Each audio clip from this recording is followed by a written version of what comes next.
నమస్కారం సార్. నమస్తే. నమస్తే అమ్మా.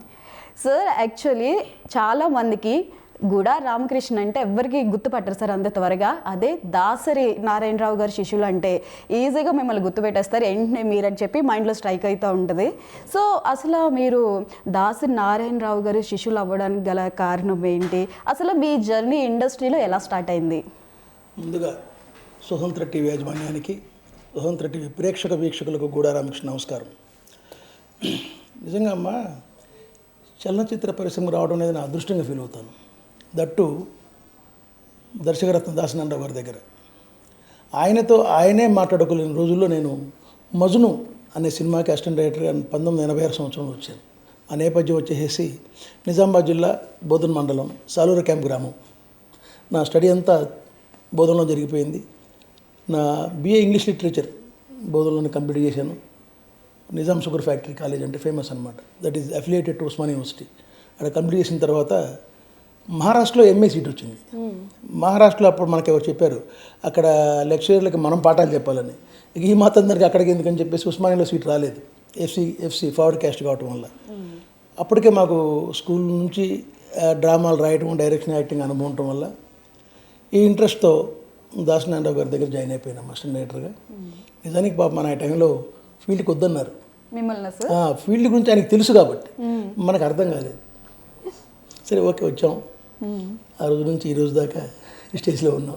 చెప్పండి సార్. మరి ఫీల్డ్కి సార్ వద్దన్నారు దాసరి నారాయణరావు గారు, కానీ వచ్చాను అంటున్నారు కదా. మీ లైఫ్లో ఎప్పుడన్నా ఒక్కసారి అన్న అనుకున్నారా, సార్ చెప్పింది, దాసరి నారాయణరావు గారు చెప్పింది విని ఫీల్డ్ వదిలేసి వెళ్ళిపోయి ఉంటే నా లైఫ్ ఇలా ఉండకపోతుండే అని ఎప్పుడన్నా మీరు ఫీల్ అయిన రోజులు ఉన్నాయా? మంచి క్వశ్చన్ వేశారమ్మా.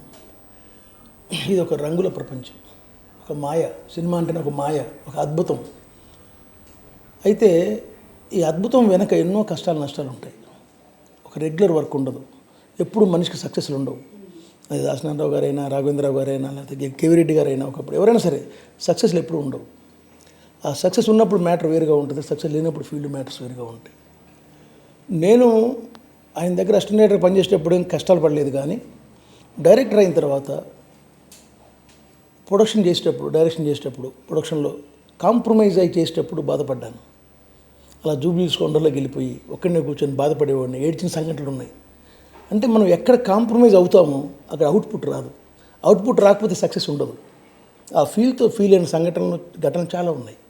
బట్ అన్నిటిని అధిగమిస్తూ నేను ఆయన దగ్గరకు వచ్చిన తర్వాత 3 ఇయర్స్లోనే నేను ఫస్ట్ సినిమా ఏలూరు సురేందర్ రెడ్డి గారు అని చెప్పేసి ఆయనకి ఫస్ట్ సినిమా. ఆయన నన్ను వెతుక్కుంటూ వచ్చారు, నాకు డైరెక్షన్ అవకాశం ఇచ్చారు. ఇండైరెక్ట్గా దాసనారాయణరావు గారు నాకు దేవుడు అయితే, మరో దేవుడు ఏలూరు సురేందర్ రెడ్డి గారు. ఫస్ట్ సినిమా తారక ప్రభు దీక్షా మహిమలో 1991. అప్పటికి శంకరాభరణం సినిమా రిలీజ్ అయింది. సోమయాజులు గారు అప్పటికి ఆయన ఓవర్ నైట్ స్టార్ అయిపోయారు. శంకరాభరణం సోమయాజులు గారు నాకు hero. My first hero was Somayajulu గారు. తర్వాత ధర్మర్ సుబ్రహ్మణ్యం గారు, అప్పటికి ఆనంద బ్రహ్మ దూరదర్శన్లో ఉండేవాళ్ళు. ఆయన ఒక మంచి నెగిటివ్ క్యారెక్టర్తో నా సినిమాలో అలా స్టార్ట్ చేశాను. మనం ఫస్ట్ సినిమా అలా స్టార్ట్ అయింది.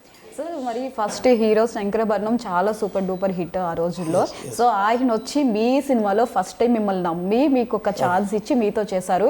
సో అప్పుడు మీరు దాన్ని ఎలా ఓవర్టేక్ చేశారు? అంటే మీలో ఒక టెన్షన్ ఉంటుంది కదా సార్, అంత హిట్ అయిన తర్వాత నేను తీసిన సినిమా కంపల్సరీ మీది హిట్ అవ్వాలి, ఎందుకంటే చాలా హోప్స్ పెట్టుకుంటారు. ఒక మూవీ హిట్ అయిన తర్వాత ఓవర్ నైట్లో స్టార్ అయిన తర్వాత కూడా ఒక సినిమా తీస్తున్నారంటే నెక్స్ట్ కంపల్సరీ హిట్ ఇవ్వాల్సి ఉంటుంది. సో అదంతా మీరు ఎలా మేనేజ్ చేశారు? నేను సోమయాజు గారికి నేను స్టోరీ చెప్పానమ్మా. చెప్పినప్పుడు ఆయన ఇంప్రెస్ అయ్యారు. బాగుందండి, అయ్యప్ప మీద ఇంతకుముందు గొప్ప సినిమా వచ్చింది, ఆడియో వీడియో ఎవ్రీథింగ్ అంత పెద్ద హిట్ అయింది, కానీ ఇది మీరు వేరే యాంగిల్లో వెళ్తున్నారు,